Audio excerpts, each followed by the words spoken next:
जन्म में माता अंजना कौन थी? क्या अप्सरा थी माता अंजना? माता अंजना से हनुमान की कथा तो सबने सुनी है, लेकिन बहुत कम लोग जानते हैं कि माता अंजना इंद्र के दरबार में अप्सरा थी। आइए इस कथा के माध्यम से जानते हैं कि माता अंजना पूर्व जन्म में इंद्र के दरबार में अप्सरा पुंजिकस्थला थी। बालकपन में वे अत्यंत सुंदर और स्वभाव से चंचल थी। एक बार अपनी चंचलता से ही उन्होंने तपस्या करते एक तेजस्वी ऋषि के साथ अभद्रता कर दी। गुस्से में आकर ऋषि ने पुंजिकस्थला को श्राप दे दिया कि जा तू बांदर की तरह स्वभाव वाली बांदरी बन जा। ऋषि के श्राप को सुनकर पुंजिकस्थला ऋषि से क्षमा याचना मांगने लगी। तब ऋषि ने दया दिखाई और कहा कि तुम्हारा वह रूप भी परम तेजस्वी होगा। तुमसे एक ऐसे पुत्र का जन्म होगा जिसकी कीर्ति और यश से तुम्हारा नाम युगों युगों तक अमर हो जाएगा। इस तरह अंजनी को वीर पुत्र आशीर्वाद मिला। ऋषि के श्राप से त्रेता युग में अंजनी को नारी वानर के रूप में धरती पर जन्म लेना पड़ा। इंद्र की हजारों सुंदर अप्सराओं में से एक सुंदर थी अंजनी, यानी अप्सरा पुंजिकस्थला। इंद्र ने जब उन्हें मन चाहा वरदान मांगने को कहा, तब उन्होंने हिचकिचाते हुए उनसे कहा कि उन पर एक तपस्वी साधु का श्राप है, अगर हो सके तो उन्हें उससे मुक्त दिलवा दें। इंद्र ने कहा कि वह उस श्राप के बारे में बताएं। क्या आप उस श्राप से उन्हें मुक्ति दिलवा दें? तब पुंजिकस्थला ने बताया कि किशोरावस्था में जब मैं खेल रही थी तो मैंने एक वानर को तपस्या करते देखा। मेरे लिए वह एक बड़ी आश्चर्य वाली घटना थी, इसलिए मैंने उस तपस्वी वानर पर फल फेंकने शुरू कर दिए। बस यही मेरी गलती थी कि उन्होंने यह कोई आम वानर नहीं बल्कि एक तेजस्वी साधु थे। मैंने उनकी तपस्या भंग कर दी और क्रोध में होकर उन्होंने मुझे श्राप दिया कि जब भी तुम्हें किसी से प्रेम होगा तो मैं वानर बन जाऊंगी।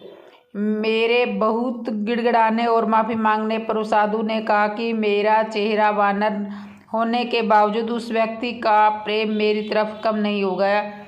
अपनी कहानी सुनाने के बाद पुंजिकस्थला ने कहा कि अगर इंद्रदेव उन्हें इस श्राप से मुक्ति दिलवा सके तो वह उनकी बहुत आभारी होगी। इंद्र ने उन्हें कहा कि इस श्राप से मुक्ति पाने के लिए धरती पर जाकर वास करना होगा, जहां वह अपने पति से मिलेगी। शिव के अवतार को जन्म देने के बाद अंजनी को इस श्राप से मुक्ति मिल जाएगी। इंद्र की बात सुनकर पुंजिकस्थला अंजनी के रूप में धरती पर चली आई। उस श्राप के प्रभाव से शिव के अंश को जन्म देने के बाद ही समाप्त होना था। वह एक शिकारन के तौर पर जीवन यापन करने लगी। जंगल में उन्होंने एक बलशाली युवक को शेर से लड़ते देखा और उन्होंने प्रति आकर्षण होने लगा। जैसे ही उस व्यक्ति की नजरें अंजनी पर पड़ी, अंजनी का चेहरा वानर जैसा हो गया। अंजनी जोर जोर से रोने लगी।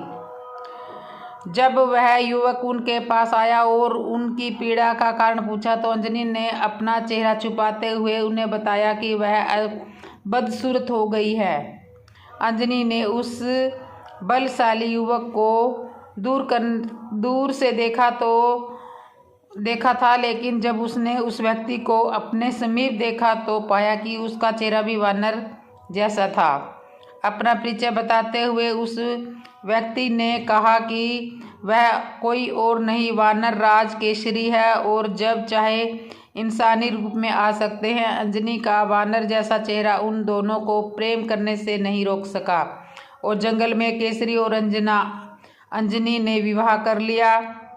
केसरी और अंजना ने विवाह कर लिया पर संतान सुख से वंचित थे।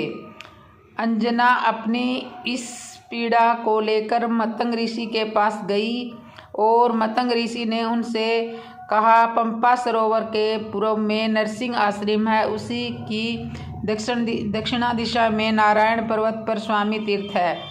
वहाँ जाकर उनमें स्नान करके 12 वर्ष तक तप एवं उपवास करने पर उन्हें पुत्र सुख की प्राप्ति होगी। अंजनी ने मतंग ऋषि एवं अपने पति केसरी से आज्ञा लेकर तप किया था। 12 वर्ष तक केवल वायु पर ही जीवित रही। एक बार अंजना ने शुचि स्नान करके सुंदर वस्त्राभूषण धारण किए। तब वह वायु देवता ने अंजना की तपस्या से प्रसन्न होकर उस समय पवन देव ने उनके कान में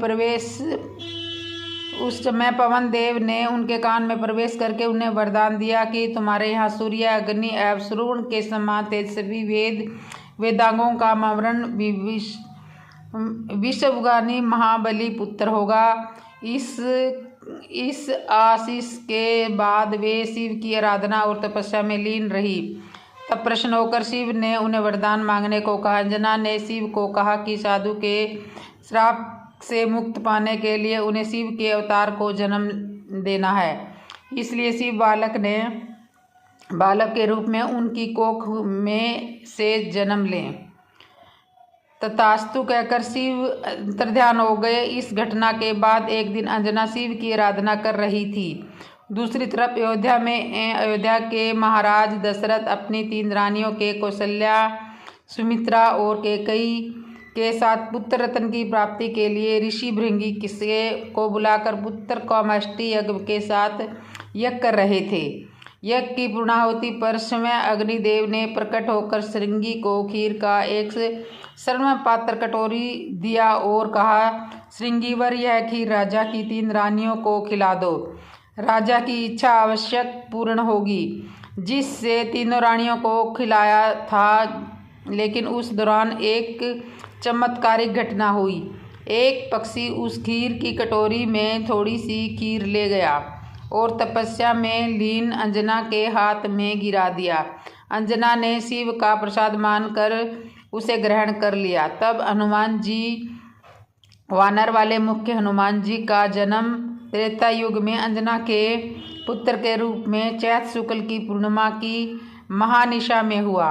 अंजना के पुत्र होने के कारण ही हनुमान जी को अंजनेय नाम से भी जाना जाता है, जिसका अर्थ होता है अंजना द्वारा उत्पन्न। उनका एक नाम पवन पुत्र भी है, जिसका शास्त्रों में सबसे ज़्यादा उल्लेख मिलता है।